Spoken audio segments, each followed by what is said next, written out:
गठबंधन के सहयोगी दलों के बीच सीट शेयरिंग पर बात नहीं बन सकी है। इस पर बीजेपी ने निशाना साधा है, जबकि जेएमएम ने होली के बाद ऐलान करने की बात कही है।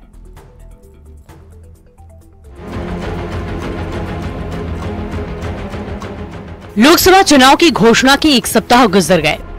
पहले चरण की नामांकन प्रक्रिया भी शुरू हो गई, पर झारखंड में इंडी गठबंधन के सहयोगी दलों के बीच सीट शेयरिंग का पेंच अब तक नहीं सुलझ सका है और न ही उम्मीदवारों के नाम सामने आ सके हैं। जबकि लोकसभा चुनाव के ऐलान से पहले ही बीजेपी ने प्रत्याशियों की पहली लिस्ट जारी कर दी थी। इस लिस्ट में झारखंड के 11 उम्मीदवारों के नाम शामिल थे। जाहिर है बीजेपी के हौसले बुलंद हैं।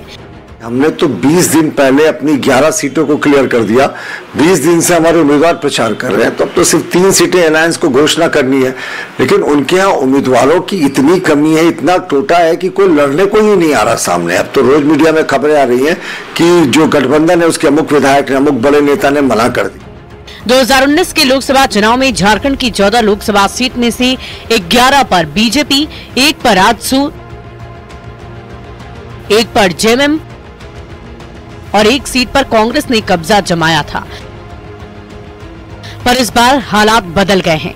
आरजेडी पलामू और चतरा सीट की डिमांड कर रही है। दोनों सीट के लिए झारखंड के कई आरजेडी नेता पटना में डेरा जमाए हुए हैं। कुछ सीटों पर कांग्रेस और जेएमएम के कई नेता दावा करते नहीं थक रहे। हालांकि जेएमएम का कहना है कि होली के बाद सीट शेयरिंग का ऐलान कर दिया जाएगा। राजद पलामू चतरा पर दावा कर रही है, दावा करना भी चाहिए, लोकतंत्र है। लेकिन गठबंधन के आला कमान के बीच जब बातें होंगी तो अंतिम निर्णय वही होगा।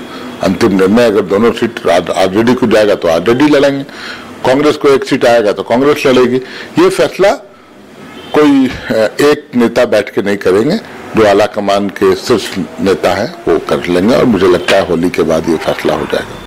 बीजेपी की ओर से घोषित 11 उम्मीदवारों ने अपने अपने क्षेत्र में जनसंपर्क अभियान शुरू कर दिया है, पर गठबंधन की ओर से अब तक न सीट शेयरिंग की तस्वीर साफ है और न ही उम्मीदवारों के चेहरे। ऐसे में चुनाव प्रचार प्रसार अभियान को अब तक गति नहीं मिल सकी है। संजय सिन्हा, न्यूज़ 18, रांची। और बिहार